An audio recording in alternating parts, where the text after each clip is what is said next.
Ayan na ang bagyo. Umuulan na.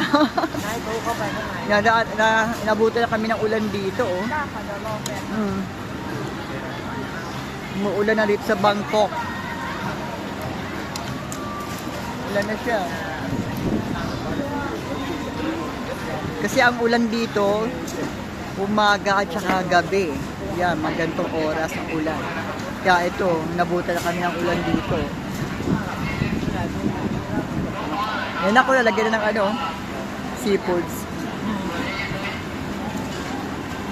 Mga buhay na hipon yan, nilalagay sa aquarium.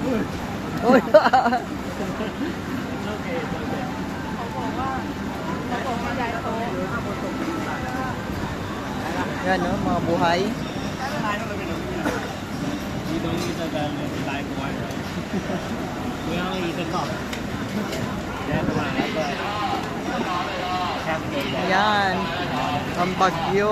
May nagdito kami rito. Bukas pa naman ang uwi namin. Flight namin tomorrow ng 7 a.m. Sa kaya upo ng bunso ko. Mataas na yung pao. Ano?